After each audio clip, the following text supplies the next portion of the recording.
Have a roll call, please. Mr. Chan Crawley? Present. Mr. Slater Carter? Here. Commissioner Domrot? Present. However, I would like to state that I am appearing remotely under AB 2449 under the Just Clause provision because I'm unable to attend in person due to a child care need. There's also no one under or over the age of 18 present in the room where I'm holding the meeting. So thank you. President Zemke? Present. Mr. Mateusz? Present. We have an opportunity for public comment. This is an opportunity for members of the public to address the commission on any item which is not on the agenda. Do we have any hands raised? No hands raised. Okay. Commissioner. Yes, my hand is raised. We have commissioner comments. Actually, I'm going to, commissioner comments. I'm sorry. That brings us. Commissioner comments. Yes, did you have a commissioner comment? Well, I wanted to let folks know that the bathroom is finished. We call it as known in common nomenclature, the catch bathroom, but it's important for us to have lots of bathrooms, and I hope it's going to be open soon. If it's finished, I'm not sure. I don't think that means open, but so I think that's just as somebody who walked around the harbor with small kids, we needed bathrooms sometimes on short notice, so I'm excited. I think it's also nice that it always seems so long, it takes so long to get a project underway and down the road, and we're constantly pushing it, and it's nice to have something actually turn out to be complete. Okay, so thank you, John. Yeah.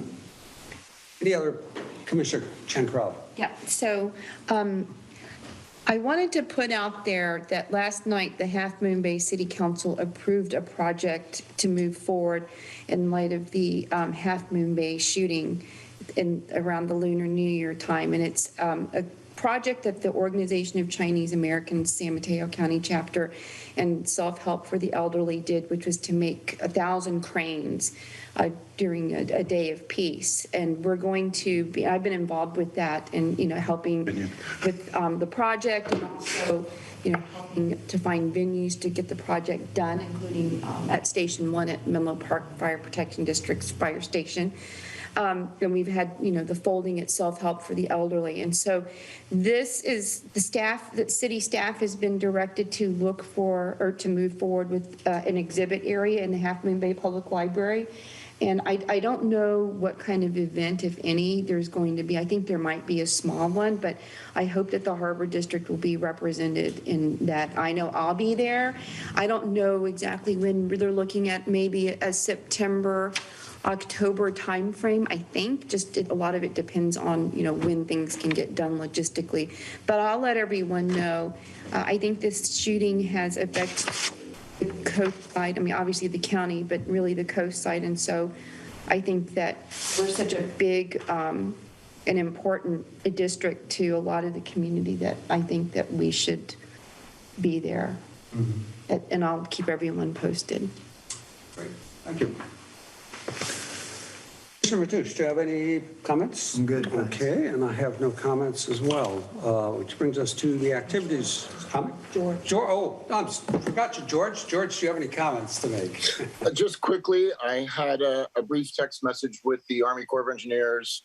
I'm not sure if Jim would comment on this or not, but they're slightly delayed in the finishing up of their draft. So they said it should be done shortly. And I know when I worked in the Corps of Engineers, if I said that something's going to be there shortly, probably 2 to 3 weeks. So they did not give me a time frame, but that's just from experience working for the Corps. So it could be a couple more weeks. We'll have the draft, and that's their interest determination. That's the part of the analysis that they do to see if there's federal interest in going further. So that's all I have. Thank you, George. That brings us to the activity reports. What I think we do that makes the most sense to allow the general, for the three activity reports to be given, and then we will open it for public comments, and then we'll open it for commissioner comments. So, Mr. Pruitt. Good afternoon, commissioners. I want to emphasize a topic on my report. We had a public workshop last week with the Pillar Point and Oyster Point staff, our users, and we had 20 people personally, and we had 20 people online with the meeting, so a total of 40 people. They gave very passionate requests for lower slip fees and why the slip fees were, or sales were low with the salmon season. But one thing they really emphasized was crab season was slow, which meant low paychecks, and then salmon season canceled altogether. So many of them hadn't had a paycheck in months based on the salmon season closure. Another thing is they said the harbor is dead right now. Nobody's there, nobody's walking through. Tourists aren't coming down to buy fish off the boats, and they really would like to see the restaurants opened up. And I assured them that we were working on that. They also brought up that the fact that San Mateo County was not included in the SBA salmon season disaster program, and that 4 additional applications had to be submitted to the SBA to get us qualified for that program. So we took that on and we sent out a notice to all our fishermen, all our tenants and leasees and our cap holders. In addition, we asked the Coastside Buzz to put it out on their feed, and we asked the Chamber of Commerce to put it out on their feed. And as of Tuesday night, the county's asking that we not send any more forms. They have enough, and said that they get notified by the SBA that San Mateo County now qualifies under the SBA Salmon Disaster Program. More to come on that when the press release comes out. But that was great news and a result of that workshop, I believe. So I want to just personally thank all the fishermen and tenants that did participate in that meeting, and I'm working on putting everything together and presenting it back to the board, hopefully in August, next month's meeting. Other than that, Harbor's doing great, and the bathroom is completed, but is not open to the public yet due to the ongoing construction with the restaurants. Thank you, Jim. Very good. Thank you, Jim. Mr. Moran, operations. I'd just like to tag on to the restroom discussion. As the general manager and commissioners suggested, the construction is significantly complete. We still have to, on Wednesday of next week, we're going to be doing a final walkthrough punch list. And I don't anticipate anything significant being found during that walkthrough. And so then shortly thereafter, we'll be getting the keys, and the restroom will be available for public use and use of the tenant there. Oyster Point Marina stayed around the same, see 84%, Pillar Point Harbor 91%, always a lot of demand for all our slips at Pillar Point Harbor. The weather during, this is for June, this activity report was nasty and Right. consistently And windy. foggy, strong winds, etc. So we just did not have a lot of activity, and that combined with, of course, the salmon season being shut down. However, as was demonstrated this past weekend, when the weather is nice, it was bumper to bumper. So it was very, very busy this weekend. So hopefully our charter vessels benefited from all of that traffic. But nothing else at the harbors. Everything is going quite well. Staff are doing a wonderful job.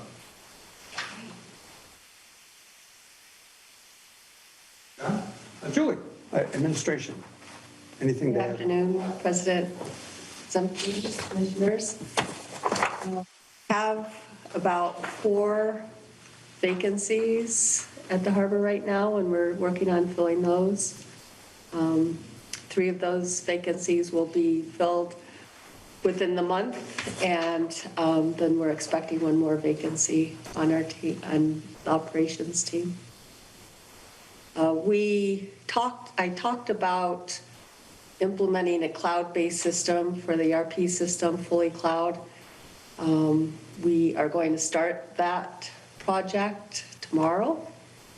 And we continue to get a lot of business processes automated using our ERP system. So that's working out really well right now. All I have of note.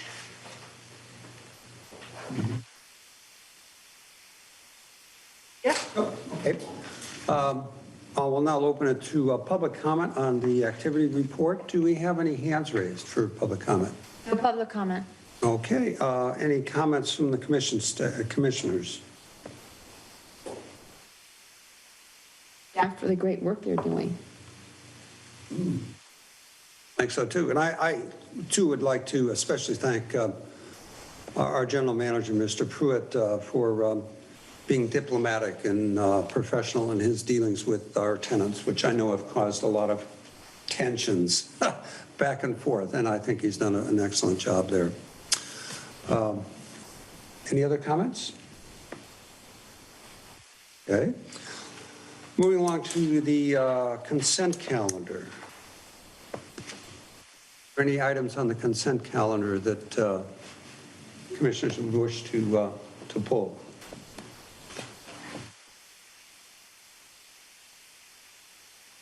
I'll second that. Okay, it's been moved and seconded that we approve the consent calendar as written.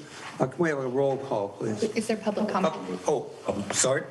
Got ahead of myself. Public comment. Do we have any members of the public that would like to comment on the consent calendar? No public comment. Okay. Close the public comment and ask for a roll call, please. Commissioner Slater Carter? Yes. Commissioner Domerat? Yes. President Zemke? Yes. Commissioner Matoush? Yes. Commissioner Chang Crawley? Aye. Okay. Moving along to item number F, discussion. The first item is commercial activities permit, Mavericks Festival LLC. Commissioner Pruitt, or not Commissioner, General Manager Pruitt. Sorry about that. I don't know if I wanted the title of. Yeah. But thank you, Commissioners and President Zemke. This is a request for approval for the permit, special event permit for the Mavericks Festival again. Last year, at the same time period, the Mavericks Festival, the initial Mavericks Festival took place at Pillar Point Harbor. It was a resounding success, as you can see by the pictures up on the screen right now. It was attended by thousands of people and also by several other professional safety agencies in the government area that helped out with ocean safety and survivor. So again, can't say enough great things about last year. This year's permit is a little different, and I recommend approval overall of the permit. There's a couple major changes from last year's.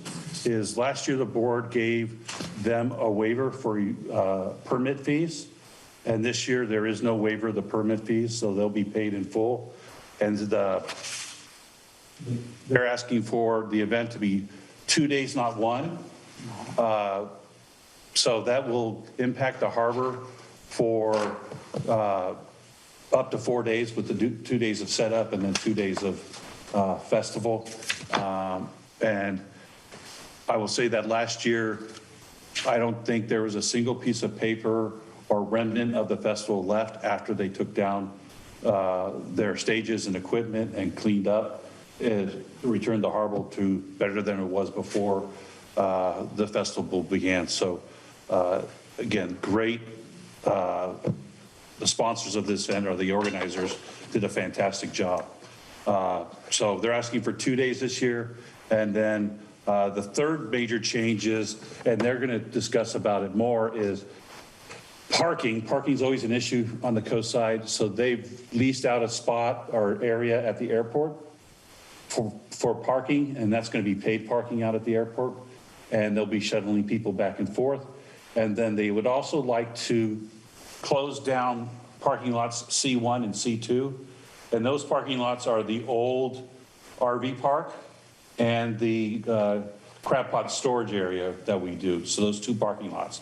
Parking lot C3, which is the furthest parking lot that goes up the hill and is used for boats and trailers, will remain open and available to the public or anybody else who is parking up there at a first-come basis. That's going to be significant. That's going to be a significant problem with our concerns with our tenants and our visitors to harbor doing the harbor business. So it's it'd be very difficult or significant concern that we're closing down two of the main parking lots, in addition to parking lots A1, A2, A3, and A4, or A4 is going to remain open. That's the furthest permit lot. So if we do allow the parking at the harbor, they're going to close it down and charge for parking there and restrict it. But I've talked to them about they're going to have to address the concerns of parking for the public, parking for our tenants, and parking for people who are working out on the pier versus closing down all that parking, and they should be addressing that in their presentation to the board. If we just close that parking down, I'm not recommending that we permit the closing those parking lots unless there's something set up to address those concerns, which I believe they have. But again, I don't recommend closing it down. The other issue is coming up is that if they charge for parking, what other permits they will require. And that's, as I explained to one person, the additional permits that they require are separate and distinct from our permit. Our permit is just authorizing the use of Harbor District property. If they need additional permits, that's up to them to receive and get. And if they don't get those permits and they were required to in the first place, that's that agency's responsibility to take care of their own permit with the organizers.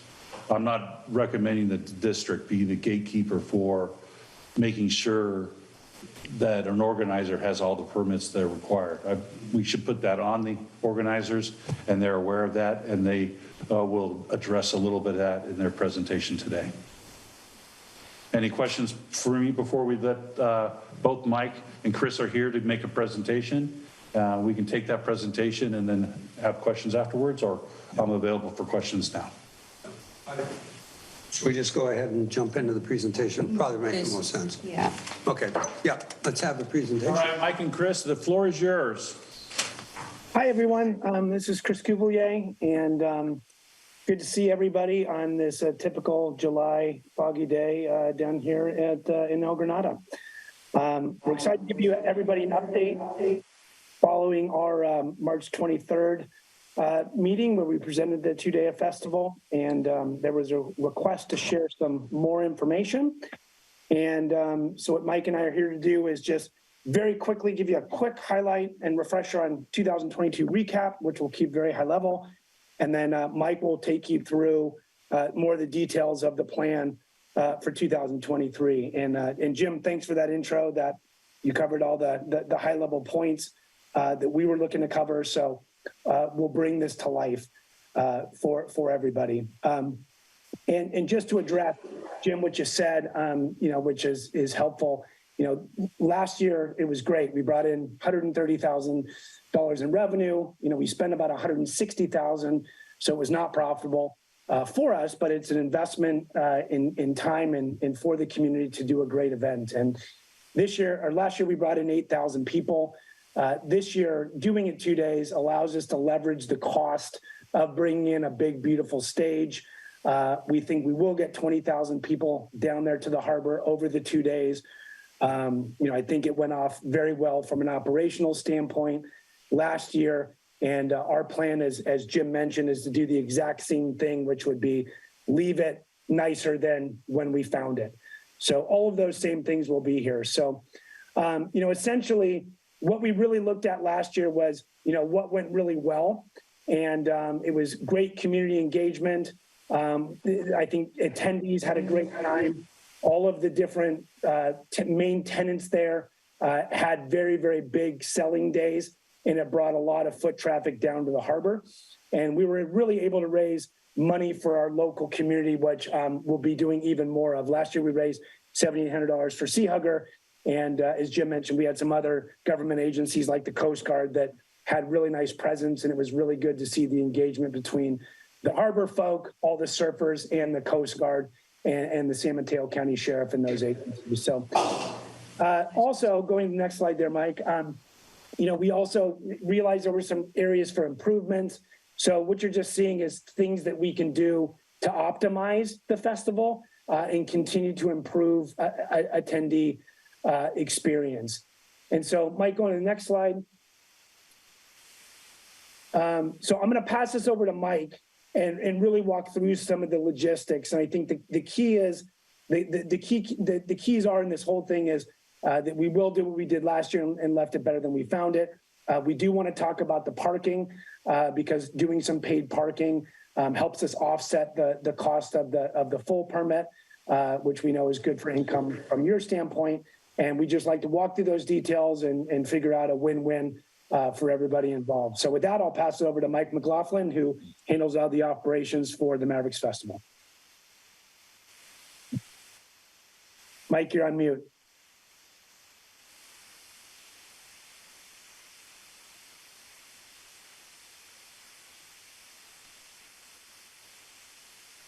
There we go. How's that? Gary? All right. Sorry about that. So thank you, Jim, for leading us in and Chris for that. So yes, just a real quick, as we pointed out, it's in essence the 2-day festival, which you've given us permission to go forward with. Our goal is to make this a fun, inviting event for the coastal community that are interested in the harbor. So we're going to basically keep the same footprint. We're adding a little bit more space that we've worked with and made sure that there's a safe parking as well as area for people to drive in for commercial process or any of the commercial fishermen or tenants. And using that lot, and I'll explain to you kind of why it's important for the operations and success of the festival. The additional changes, obviously, which Chris talked about, the Coast Guard, they're coming in even bigger than here. They're going to bring in their command trailers, several boats. They're going to do the rescue, helicopter rescue, which we weren't able to do last year. But if we can't do it one day, they said they'll do it the other day. So really, they're excited about being a presence there. We're going to make sure that the bathroom locations are just as good as they were last year. We're making it easier for people to come and not worry about cash. We're going to do cashless payments. And we're even more environmentally friendly this year. We've got a sponsorship from Ball Company. They do aluminum cups. So all of our cups will be recyclable. Plus, we had great success last year following the San Mateo County foodware ordinance, where we had nothing of single-use plastics. So we're going to continue to do that and continue to make sure that the festival area are clean. So let me get to the parking and show you kind of what our plan is. As Jim mentioned, we are renting out the land at the airport, and that'll hold about 700 cars. Our goal really is to make sure that we're providing safe and easy parking that mitigates any issues for the commercial fishermen and tenants, as well as the neighborhoods. We rented the lots from Oceano last year, the dirt lot, where they're now building the RV park. And so we want to make sure that we're not having people park in El Granada on Highway 1. And so this is the plan that we have in place. So we are renting the land from the airport. We figured out we can get about 700 cars there. We would like to be able to use the C1 and C2 lots, and that will hold, I counted about 250 cars. As Jim mentioned, we won't be touching the C3 lot. We want to make sure this is a harbor. There's going to be people taking their boats out. Even though salmon's closed, there's hopefully rockfish and halibut going on, so we want to make sure the harbor is operational for that. It costs money to rent the airport, a lot of money. There's some safety things around fencing, and so we have that cost. But what we wanted to do is, we wanted to take not a negative, but an issue and make something positive out of it. So we've asked the Carrillo Education Foundation, the local parent booster club that supports our schools, if they would like to run both parking lots. And then we would, after costs, give them a portion of that, a large portion of the parking revenue, so that they can then apply that to the Carrillo Education Fund. In terms of the plan, and I know this is the key point here, to your point, Jim, I've looked up the Coastal Commission permit needs. There aren't any unless, you and the team know of some sort of requirement, but it's a single day 10th event. There's no restricting access, so people can still access the harbor, everything like that. And we're not restricting parking per se. So the coastal permit, there's nothing around that. We will work with the harbor team. I'll work with Melanie to make sure that we are alerting the permit holders for the harbor and the commercial fishermen via email 1 month ahead of time. Let them know far and ahead that we will be doing this festival. And I will personally be going around with flyers. And I know, I'm a permit, I own a slip. I'm a permit holder, so I understand the desire to know kind of what's going on so you can plan accordingly. So we'll be going around putting flyers and cards. We will keep A4, I think you heard Jim, the permit section there open. A3 will want to reserve a large portion of that, but that could be overflow for harbor teams, any commercial fishermen, anything like that. So we kind of want to reserve that. And during the festival, the Sheriff's Department will provide community service officers to manage car flow into the main area. So anyone with a permit, anyone with a handicap, or anyone with our festival parking will be allowed in, and they'll be directed appropriately. The key thing that we'll want to do is to make sure that we have a proper area for permit holders to get done. So no access will be cut off. We'll work to make sure that there's parking available. We'll give plenty of heads up. The key thing we want to make sure we can do is we can move forward with the permit application. We want to get that signed, and make sure that we can get your approval for the additional spaces C1 and C2 for the parking lots, knowing that our plan, our goal with that is to make sure we mitigate parking issues and raise money for CEF. And as you said, we will pay the full permitting fee to cover the associated costs. So thank you very much.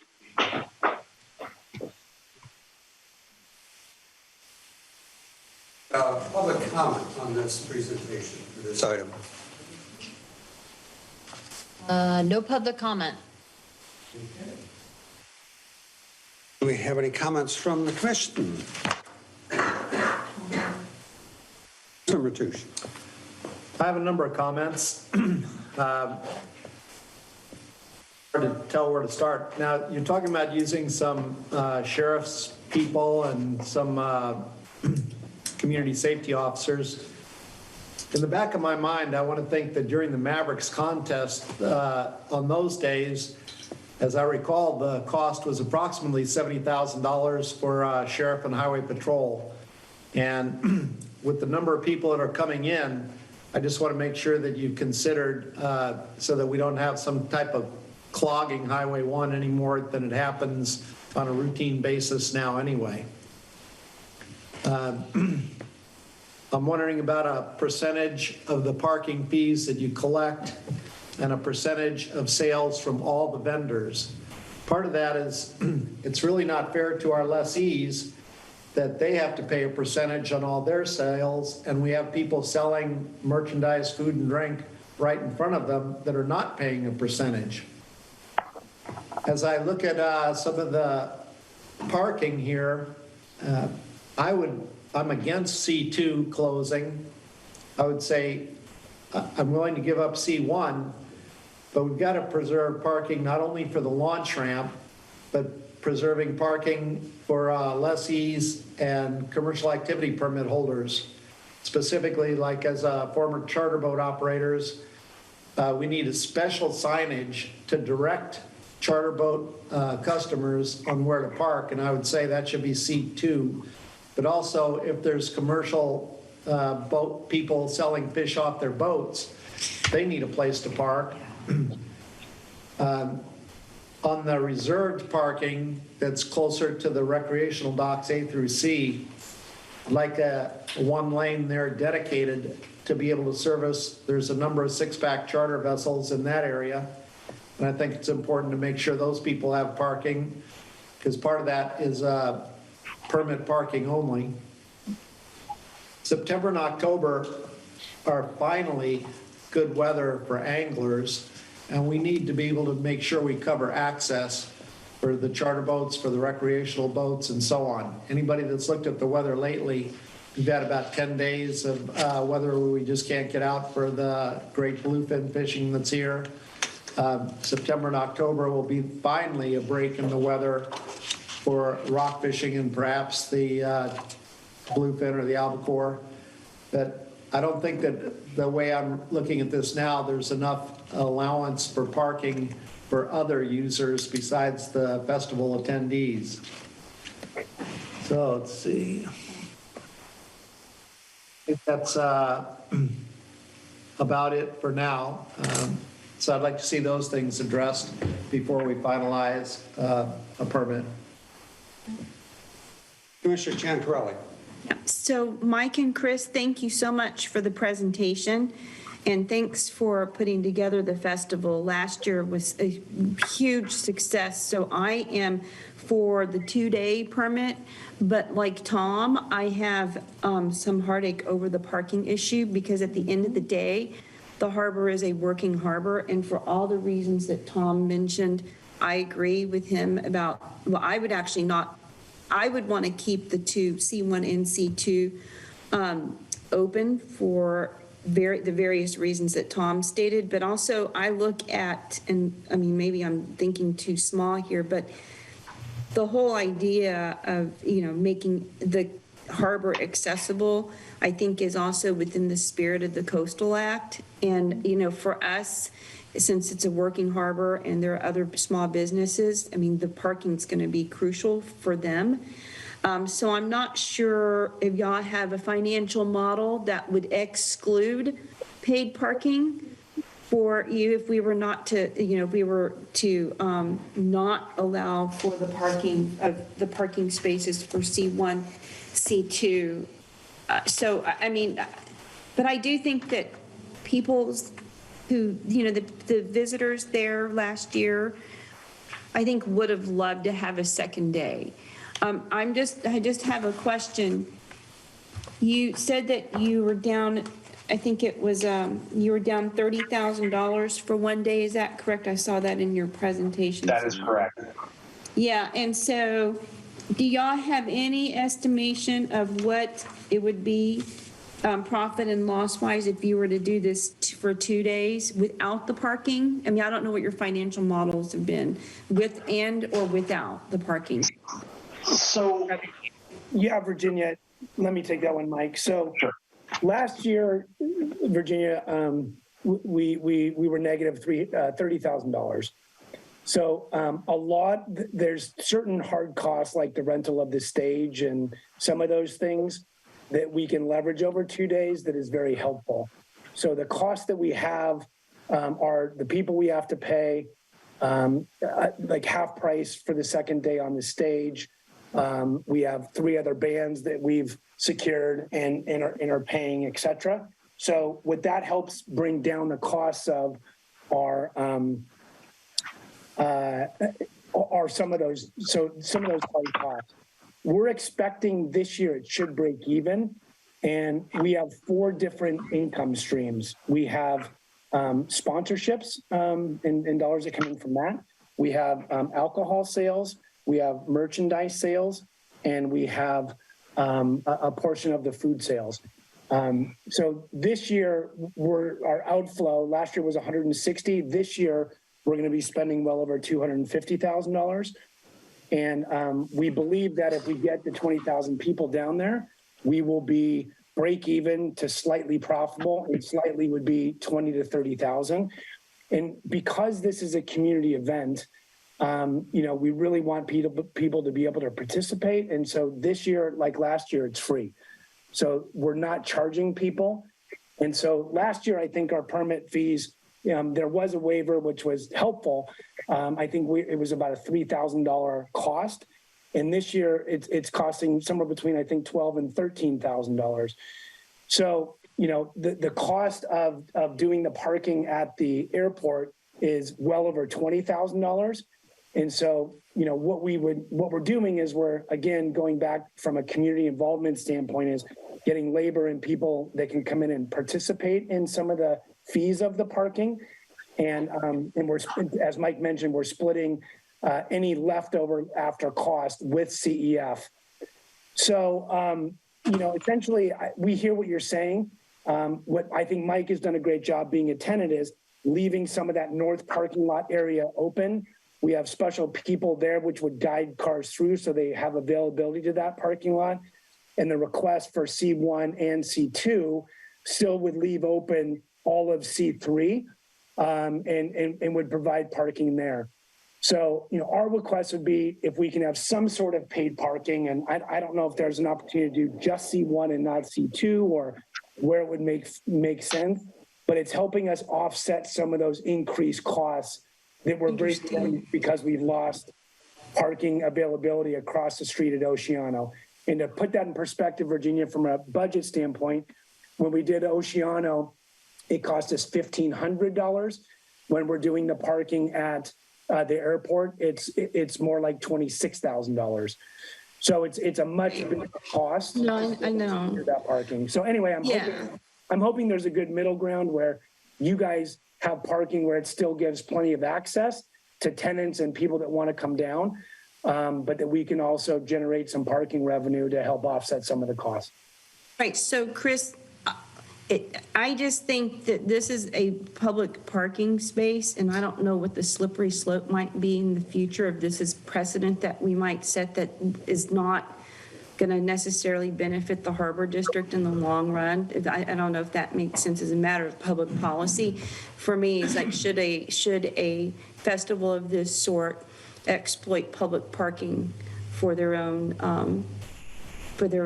financial gain? And I get it that it's offsetting things, and I'm not saying that's neither here nor there. I'm just kind of playing that other side as well in my mind.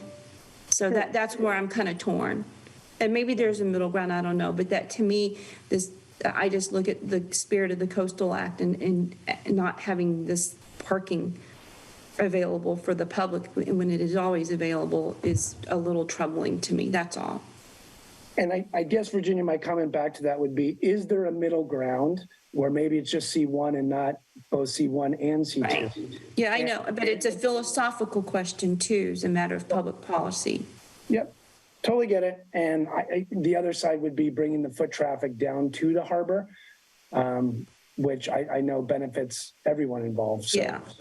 I don't know how it works, but I guess if there's a middle ground and we could propose taking C2 off the table and just doing it with C1, would that be a good middle ground that leaves C3, C2, and we have some area of the reserved parking lot in the north area that would be available? Would that be a middle ground that would meet everybody's needs? Right, but we as a harbor district haven't even charged parking for our own parking spaces. So I'm just thinking this through, Chris. So you're hearing my unvarnished thoughts right now. Totally. Thank you. Thank you. Mr. Slater-Carter. I think Tom has raised some critical issues that I have in my notes about the impact on the normal function, the functioning on the normal weekend of the harbor, and making sure that this event is compatible with that. I'm shocked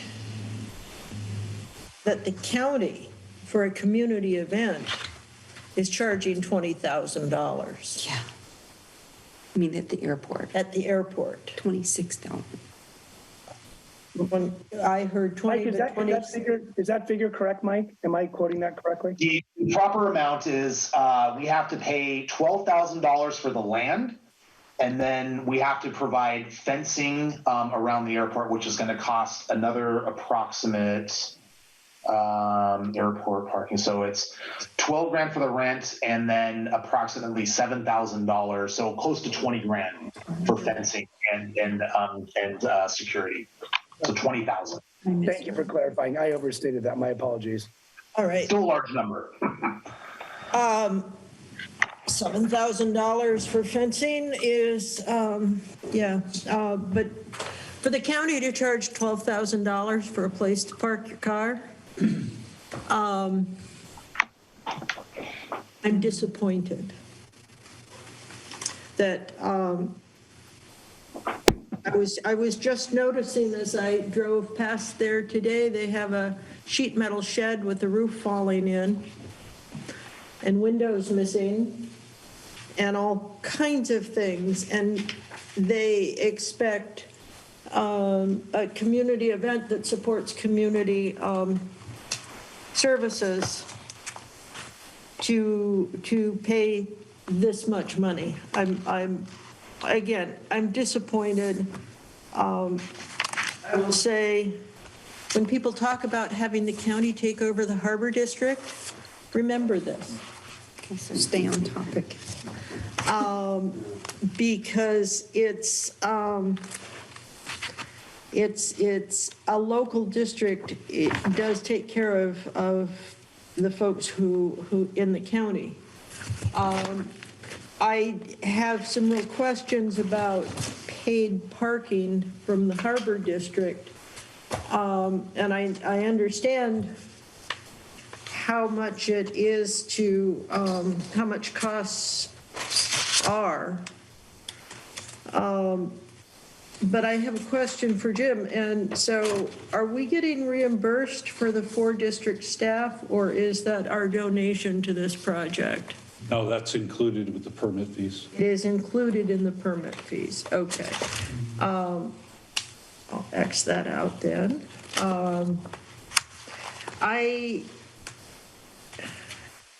We so desperately need parking. And Virginia mentioned, or Tom and Virginia mentioned the how the roads get so totally jammed.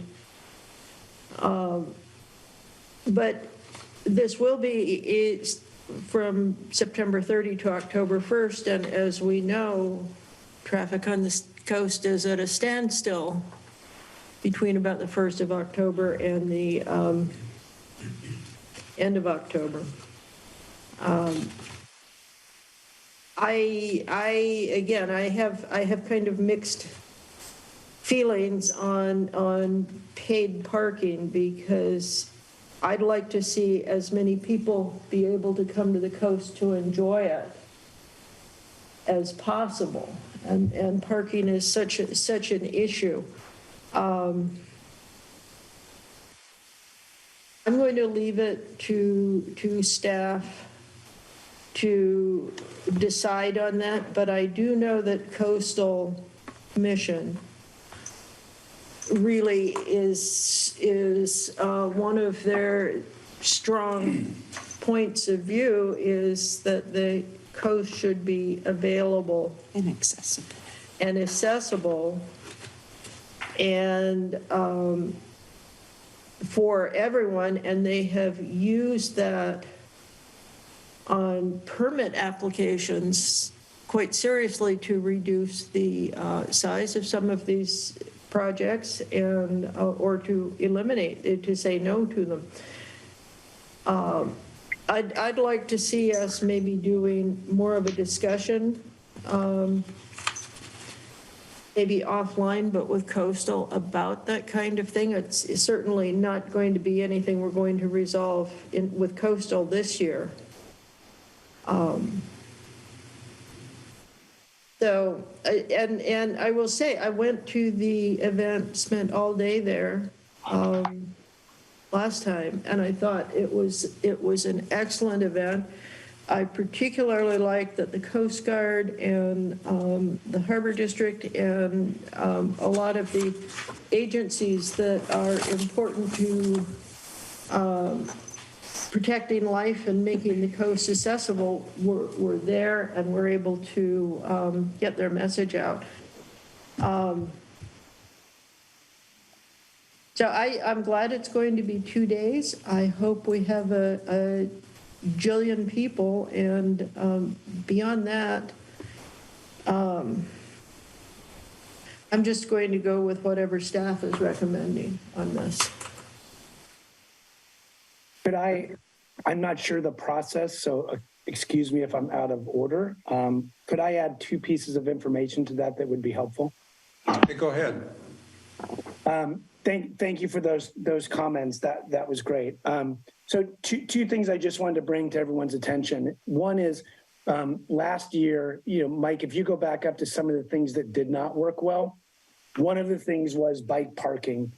And so what we're going to be doing is really marketing that. We already have a sponsor, which is Straight Wheel Cycling. And so in all of our communications, which are going out at the end of this week, announcing bans and things like that, is really pushing bike parking for local. And I think with Pumpkin Festival and things like that, that's a big part. I, for one, rode to Pumpkin Fest this year on my e-bike. And so that's a big push. And then secondarily, last year we had 8,000 people over the course of the day. And I think it's important to understand the hours are from 11 a.m. to 6 p.m. And from the sheriff's perspective last year, Mike did a great job working with them. They were surprised that there were that many people in the harbor and traffic wasn't as impacted as they thought. And I think one of the reasons is we had signage on both north and south directions of Highway 1.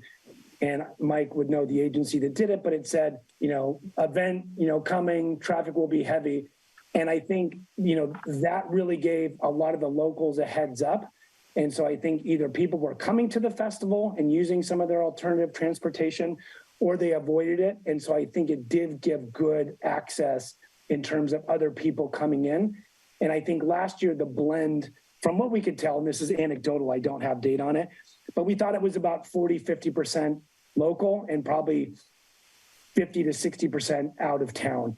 So hopefully that's a little bit more color around some of those pieces, but those are some of the things that we looked at heavily as we looked at our plan for 2023. Laura, did you have a comment? Can you hear me? Yes, we can. Okay. I can't tell on these computers anymore. So one question and a couple of comments / suggestions, or maybe you're already doing it, so please correct me. So the first question is, since this will be an overnight kind of activity, I'm assuming you're providing or will get provided some security for whatever you have in the parking lots and for at night.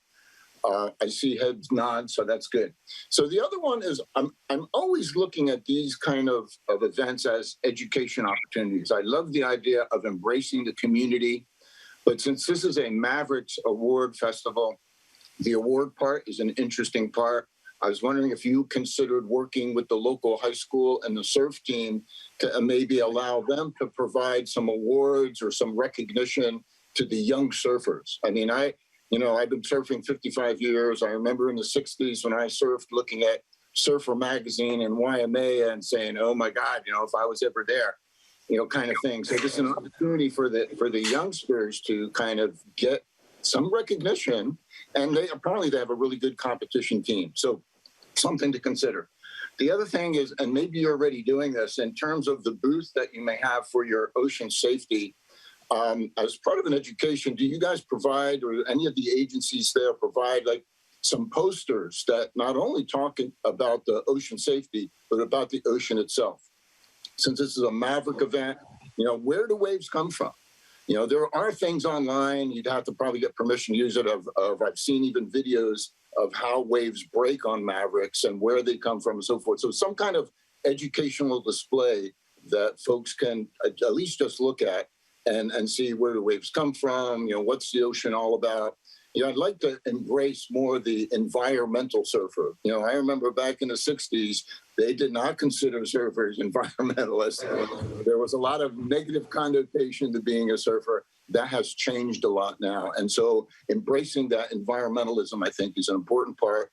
And displaying something about the ocean, the waves, maybe a little on sea level rise, how that affects everything. And I guess the final one would be, and I know it's probably not part of what you want to do in these 2 days, but maybe some level of competition for the youngsters in terms of maybe a inside the harbor paddleboard little race or something that can embrace, that component of bringing more people to the harbor. So thank you. Thank you. I guess my comment, I do share the same concerns I think that Commissioner Matoush had. I have trouble envisioning where 20,000 people are going to park out there, and definitely want to try and avoid any parking impacts on the community. But maybe I can ask what our general manager, Pruitt, sees as far as moving forward on this permit. Is this an issue that we can resolve, or is it going to take further discussion? Or we can have further discussion with them. I think getting board direction on, is the 2-day festival acceptable, and which I think it is. And the second one is the parking issue. I can go back to Chris and Mike and see and work with them with this idea and with the information we received from the board, and either come back to the board with a plan, or the board can allow me to come up with, or to approve that plan and move forward, and just notify the board of what we've done. So 2 different approaches would be direct me to go meet with them and come back to the board, or direct me meet with them and come up with a plan that meets all the criteria that you stated, and trying to promote access and parking for our tenants and parking for Mavericks, and go from there. what's the feeling of ask the commissioners, is this something that you would want to see again after our staff talks to the promoters? Well, I'm in agreement with the general manager about the 2-day event permit. I don't know if the parking is a make or break situation for them, but I mean, worst case scenario, I would maybe go with Tom's suggestion of just keeping one open, but I mean, we don't, like I said, we don't even charge the public parking. So I don't know. I still stand by what I say, but my feelings are, but I do think that we should move forward with the 2-day permit if they're open to that while we negotiate the parking piece. We're one of the very few free parking lots on the coast. Well, I mean, and that's a plus and a minus, Yeah. right? And so I think it's a plus in some ways because, you know, the Coastal Act, and I think that helps us in many ways raise our visibility. The charging, the ability to charge for parking is set. Everybody else does. We just don't. I know, but this isn't going to benefit the Harbor District. This is going to benefit the organizers, right? We're not getting the money for the parking. The Harbor District and the public are not getting the money from the parking. The organizers are. The organizers are keeping the profit, yes. That's correct. But But the parking issue, outside of this permit is a different issue that I don't think that's, we've talked about that before, but if we're talking about this particular item, I don't know if that's, if parking is a make or break. So, anyway. How much are they paying for the Harbor District for this permit? Is a total of $14,995. It's $6,350 for an application fee, $8,645 for a permit fee, for a total of $14,995. And that goes to cover the 4, It goes in part to cover the 4 employees, yes. yeah. And again, I think this is a great idea. I like bringing people to the coast. I think it does mean that the Harbor District in the future needs to be looking at ways of helping with or having future parking. And so if opportunities come up to increase our parking and our social, or our public accessibility, I think that's an important thing for this board and this district to keep in mind. Does the 14,000 plus, if include using that parking lot, and does it include the use fees for that parking lot in terms of wear and tear and insurance and so on? Because those are costs we need to be aware of. I would say yes. The permitting fees are to cover use of district property. Okay. They have to have their own insurance if damage occurs or anything like that, or somebody gets injured, it has to be covered by their insurance. But the permit fee is the permit is only for the use of district property. Okay. Okay. Well, whatever staff and folks work out, I will be comfortable with it. I think my primary concern is for the tenants in terms of the liveaboards and the tenants on the piers, and making sure that and they have the access that they need for their day-to-day businesses while that's going on. Mr. Matus. I'm comfortable with having staff work out the agreement. I'm hearing everybody agrees that we've got to address the parking. The one thing I haven't heard addressed is with all the sales from all the vendors, the parking, everything else, how can we devise an equitable percentage of the rent and sales for the Harbor District? Currently, for instance, our lessees pay somewhere between 3% and 5%. So we've got all these businesses or all these financial transactions taking place. How can we get a percentage of the parking, the alcohol, the food, the merchandise sales, everything in that way?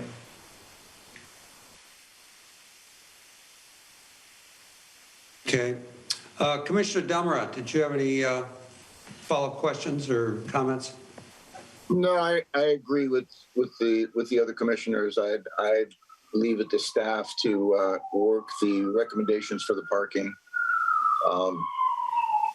I'd also like to hear more about whether there is some kind of percentage reimbursement, and possibly if we offer some of that parking for free, do we get any kind of percentage for anything else? I am not surprised, as one of our commissioners stated, on the fees charged by the airport when they charged the harbor for storing sediments there. That was exorbitant amount. I don't know what they do with all that money, but at this point, I think staff can handle the negotiations. Thank you. Okay. And I will agree with my fellow commissioners. I think staff is well equipped to handle these concerns. What is there a drop dead date for the permit that they need the permit by? The board can give approval of the permit today and just direct staff to address the parking and the percentages after the fact. But they need the approval of the permit now, so they can move forward with all their vendors and their insurances and get all the behind the stage stuff done.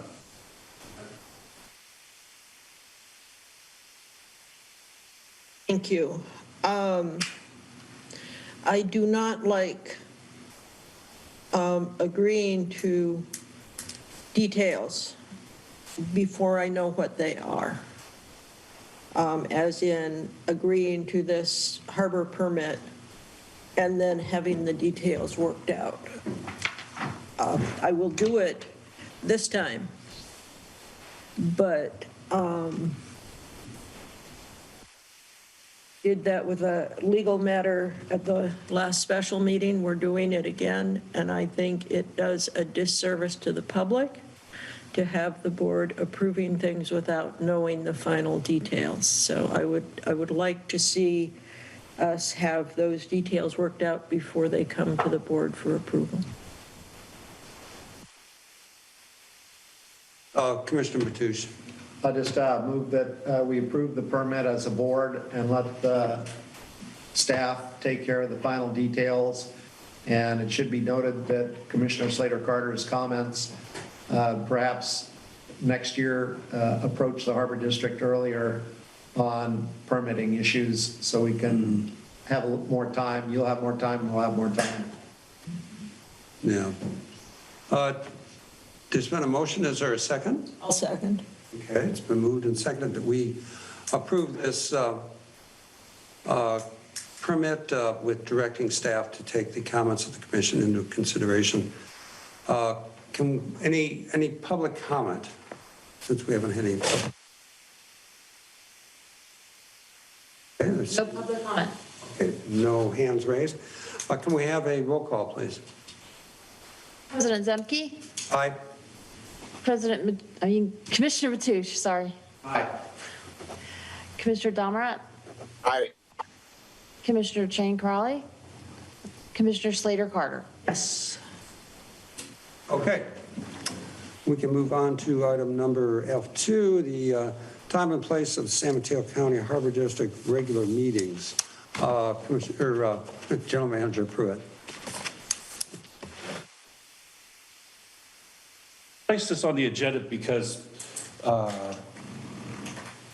as we looked at the meeting schedule for LAFCO versus the meeting schedule for San Mateo County Harbor District, and the fact that Commissioner Chang Karali was recently voted onto LAFCO as the special district regular member for the next 4 years, our meetings conflict. Their meetings are once a month on Wednesdays, and every other month on Wednesdays at 2:30, where our meetings are every month on third Wednesday, but at 1 o'clock. And we routinely run over the 2:30 mark on every meeting that we have, which is understandable. But that forces Commissioner Chang Karali to make a decision, either stay here and finish out the meeting, or to depart and go attend the LAFCO meeting, as she did today. The board did vote on supporting Commissioner Chang Karali to attend or to run for the LAFCO position, or put her name in the position for consideration. She did get selected by the other special districts by a majority of the vote to be that representative.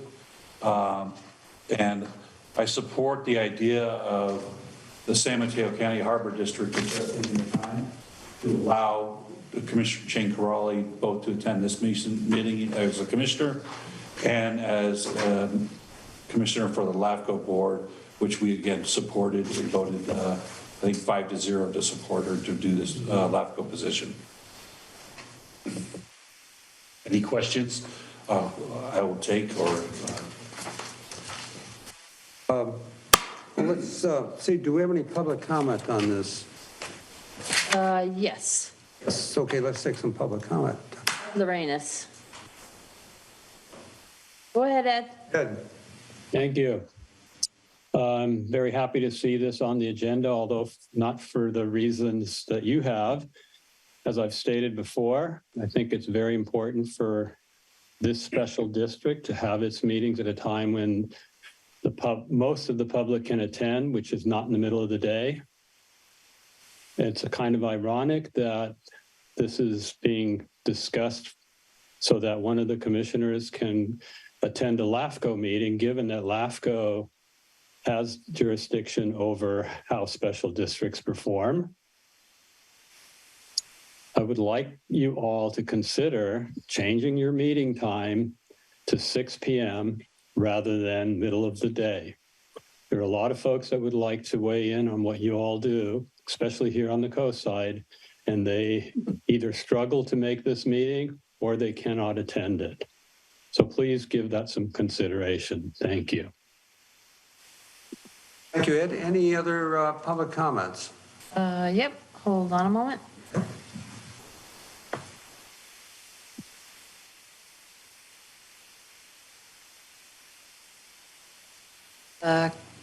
Kristlyn from the chamber. Go ahead. Go ahead. Hi, thank you very much.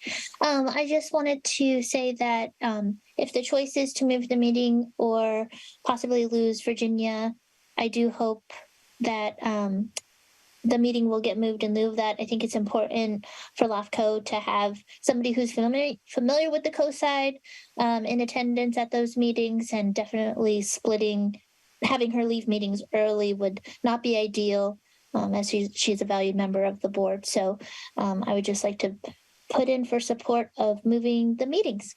Thank you. For the comment? Any? Next is Kimberly Williams. Kimberly, go ahead. Hi, thank you, commissioners.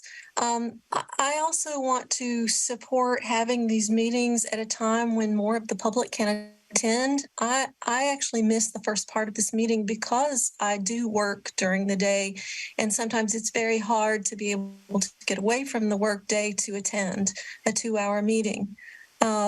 So I think if you care about the public interest and you care about being a servant to the public, that you would include opportunity for them to take part in these meetings and schedule it at a time that would allow them to do so after working hours. And then the other thing I would just like to say is that I'm a little confused about the agenda. I wanted to catch the Mavericks item on this agenda, and I'm uncertain if that has passed or not. I do have public comment related to that. So if it has already passed, I'm happy to see that in writing. If you could let me know that. Thank you. Thank you for the comment.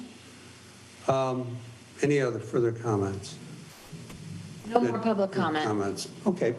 Open that to thoughts from the council, from the board. Commissioner Slater Carter. I thank the public for your comments. Ed, unfortunately, 6 o'clock would conflict with the 7 o'clock MCC meetings, which are also pretty important for the entire coast side. So that means that we then have other options, moving to another day and time, and all kinds of confusing kinds of thing. I'm not a morning person, but I think 10 a.m. is reasonable. Oh. I would, sorry, Ed, however, given that, I would like to be seeing our agenda put out far enough in advance that people can get to us on email or comment to us in writing, text us, however it works. So I'd like to see the agenda put out maybe the Thursday previous to our meeting on Wednesday, so there would be 4 full, or 3.5 full days of agenda availability, plus the weekends for people to read it and be able to get back to us so that we can answer questions or work on agenda items and have lots of time for consideration on people's own schedule and time periods. So that's my idea is let's just get the agenda out and in a timely fashion and make it easier for the public. And Kimberly, I know it makes no sense to put a time limit or a time specific for agenda items. And I'm wondering if maybe in working with our tech folks, we can have a text at the bottom of the television or the video saying what agenda item we are on, so people can have it on quiet and not have to be listening to it, but they can just sort of put it on and tune in to the part they want and be able to pay attention without having to sit through with the sound of the entire meeting with stuff that is not relevant to them. So those are my thoughts on moving it to 10 a.m. is finding ways to make the access easier for the folks and not interrupt the MCC meetings, which are very important to this community. And MCC is Midcoast Community Council. Just for clarification, though, they meet on Tuesdays and Thursdays, according to their schedule. Their schedule, Tuesdays, no, the MCC is on a Wednesday night. Okay. I don't know what, I think you must be. Or not Tuesday, Thursday, but the 2nd and the 4th. Maybe it's the 2nd and the 4th. I thought it was, for some reason. It's twice a month. Well, I know it's twice a month, and it may just be my bad memory on timing, but I guess it was. We were meeting last week for our special meeting, and I wanted to be at the MCC meeting, and that's the issue. But there's a meeting every night of the week on the coast side. That's exactly the problem. Yeah, Tuesdays are the city council, and and then there's we can go through the whole long list. It kind of leaves mornings as all that's left, and unless we wanted to change it to a different day of the month. So I apologize if I screwed up the dates and times. If I don't have the calendar in front of me, I'm lost. Commissioner Dummerant, you have Usually does.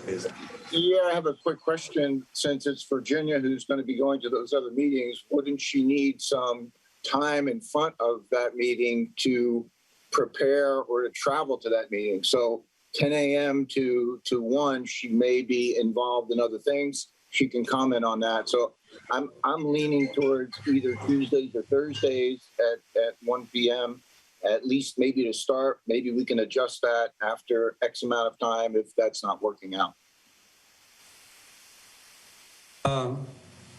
Commissioner Ciancarelli is not here, so I'm just assuming she left 25 minutes before a meeting starts. So I assume that meeting is in San Mateo?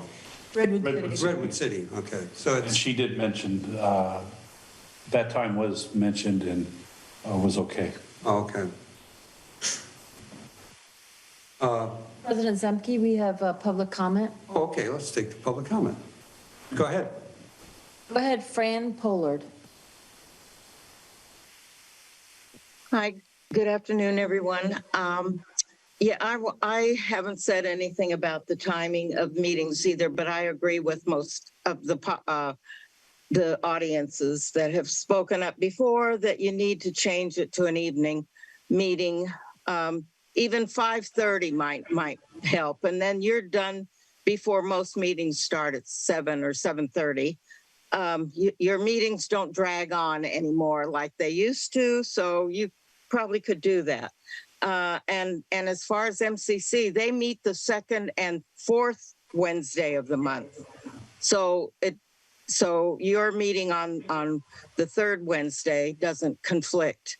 So, but again, that you'll have to figure out with Virginia if she has a conflict. So that's all. I just wanted to contribute to that. Thank you. Thank you for your comment. Commissioner Matoush, did you wish to weigh in? Sure. So I'm fine with the current agenda going out on Fridays. It's been that way for a very long time, and folks should be used to it by now. In addition, remind people that if you sign up with the Harbor District, you can get email alerts that give you when the meeting is going to occur, and it also has a link to the agenda. The current meeting time does save the Harbor District overtime. And then I would also like to point out Scribner's change on the 6 options that were listed. On number 4, it would not be the third day of every odd month. It's the third Wednesday of every odd month.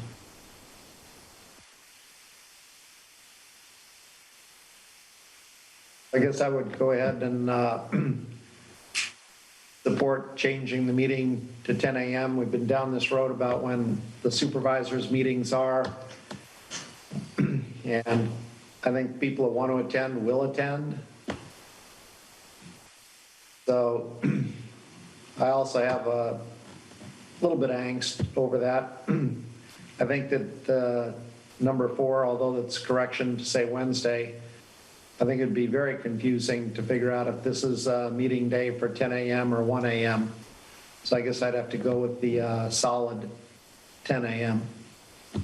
Mm-hmm. Okay.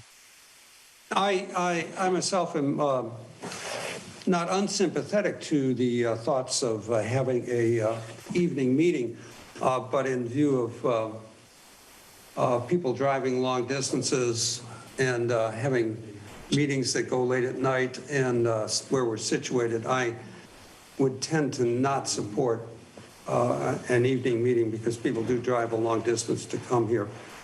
But I am in favor of a change of time to 10 a.m. This would allow, normally our meetings go for about 3 hours. It would be over by 1, would allow Commissioner Chan-Corrali the time she would need to make it to her next meeting safely. So I think that's my thoughts. Ed? Any further thoughts from the commission? Well, I will add, and when the commission was having its meetings in South City at night, it was a challenge to get there through the traffic and everything else. And I was glad when they were moved to the afternoons. I still stand with 10 a.m., but for some of the reasons, and but I would like to make it easier for the public to access our, at least with the time and what's some kind of digital label that's going on when it's on the video. It also makes it easier when you're watching it, when you want to dial it up later to find what you're looking for. But I don't even know if that can be done. Yeah. Do we have, I know none of us probably have the expertise to know the answer to that question. Is there a way to contact our tech support? Can look at that, yeah. Look into that, whether they would have a way of scrolling something across the screen. There's programs for that we can look into. Yeah, I think that would probably be a benefit and a good thing to look at. Zoom have a product. Yeah, Zoom might have one as well. plus the email alerts. I get 2 alerts. I get one in my personal email, and because I was a cap owner, and I get one for the harbor. Okay. Any further discussion? We also have another public comment by Kimberly Williams. Okay, we can take another public comment then. Kimberly, go ahead. Thank you, and thank you for taking a second comment. I just want to say that this meeting used to be at an hour in the evening that was accessible to the public, and it was changed arbitrarily at some point. So, tonight there is no MCC meeting. If this were on alternate days with the MCC, then a 7 o'clock meeting would be fine. It troubles me that the commission is more concerned with its own schedule, because as a public servant for the city councils or the MCC or any other body, we all accept that inconvenience, that there are times when we have to meet that are not necessarily perfect for us individually. And I would like the Harbor District to extend that same courtesy for the public that the other bodies do. And I really don't understand why you can't find a time. Catherine used to attend the MWSD meetings at 7:30 on Thursdays. So why would you not have it at 7 o'clock on a Wednesday, alternating with the MCC? And thank you for considering these comments. And Kimberly, thank you for being on the MCC.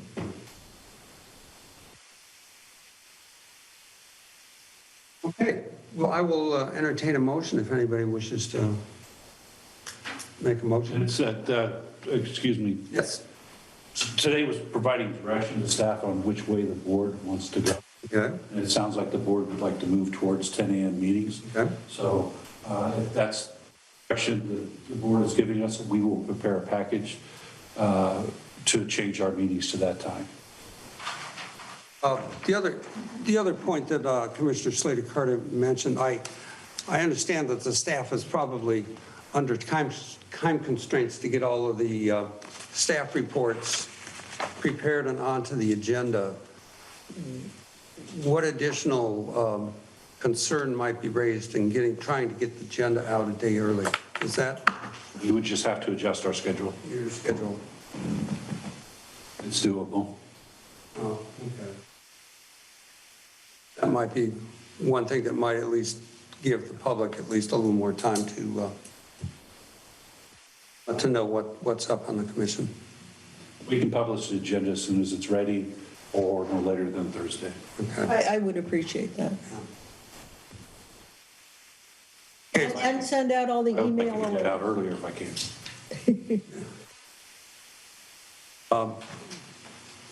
So I think we've provided enough direction to staff. And as much as I hate to kind of backtrack, there was one thing I wanted to mention under Commissioner comments in our general manager's comments had noted that one of the things that's going to be coming up for availability is the redraft of Chapter 3 of the San Mateo County Harbor District Code of Ordinances. And I believe Chapter 3 is the rules, harbor rules and regulations, and suggested that we appoint an ad hoc committee to go over reviewing those before we come to the commission. And I would like to ask Tom Mateusz if he could join me on an ad hoc committee. Will do.